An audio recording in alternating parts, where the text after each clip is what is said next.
approximately 830 parties that submitted applications jointly to Russ and NTIA.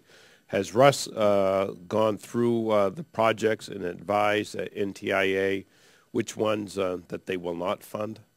We're still in the process of consultation with NTIA on that. There are large numbers, you indicated, of joint projects, and we're evaluating them simultaneously. At the same time, we're looking at them, NTIA is looking at them, so we're not slowing one another down. We haven't yet made determinations as to which ones exactly we are or not going to fund in most of these categories, so we're not yet in a position to indicate to NTIA which ones we're turning down. But that, I can't speak for Secretary Strickling, but I don't think that's slowing them down in their evaluation. And when do you plan on having your part of the process done? Well, we've made a lot of progress, and we're starting to wrap up in certain categories where we are in some of the remote projects.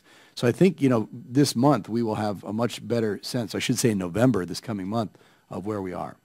And does NTIA plan on reserving any funds for jointly submitted projects that Russ decides not to fund? Yes, absolutely. Yes, absolutely. We had indicated a total funding round of about 1.4 to 1.6 billion, and we absolutely are interested in looking at the projects that RUS determines not to fund. And as Administrator Adelstein said, we are reviewing the applications in parallel, so we're not waiting to hear from the Department of Agriculture to actually initiate a review of a joint application. We're looking at them right now. Okay.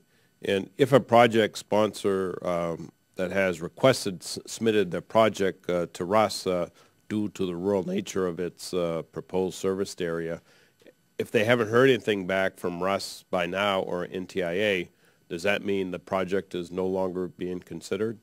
No, definitely not. We are considering a number of projects for which they haven't heard back from us because we're still reviewing them. A number of them are live, and I know we've had some concern from some applicants that are wondering, where they're at in the process because they haven't heard back from us, but because of the number of applications we received, we haven't yet made those determinations, so there's no need for concern. We have sent out a small handful of due diligence requests for a number of companies, but it's a very small number, and we're going to be sending out many more. So just because somebody hasn't heard from us doesn't mean that under any circumstance they're not necessarily a live application. Thank you. Mr. Strickland, in your testimony you mentioned that NTIA is considering the funding recommendation made by each state. How much weight does NTIA give to the state's recommendation? It's another factor for our evaluation. So we will look at it. We will take it into account. It doesn't have any particular weight on its own. Okay. And what about Russ? Does Russ give any weight to a state's recommendation? We don't have a legislative requirement to create a formal state process like NTIA does. We do have a very good relationship, though, with the states, and I think that to the degree that they have input, we are looking at what they have to say as a factor, but it's not something that we are required to do through a formal process like NTIA. And has Russ established any general guidelines to direct, the first rounds of awards? You have everything in writing on your general guidelines?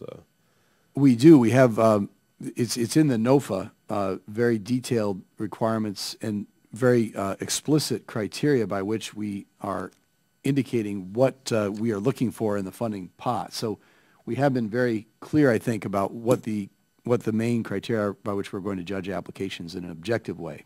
Yep. And will a greater amount of funding be committed to smaller type projects over larger initiatives?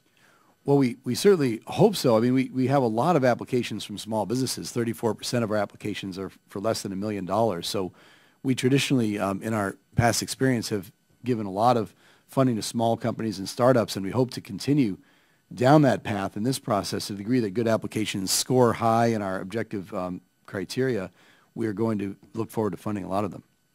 And you plan on utilizing all the funding that you have? I've heard some concerns about Russ. Even though there's money appropriated, sometimes they don't like to give all the money out. Well, we'd like to give the money out. We won't do it unless somebody reaches all the eligibility criteria and scores high enough. I mean, we will not, we do think we'll be able to obligate all of the funding that was provided to us by September 30th, 2010. Thank you. Mr. Bright. Madam Chairman, thank you very much for this important meeting, timely meeting also, and I promise never to speak out of turn again, much less since I'm the last one to be called on, and I do appreciate your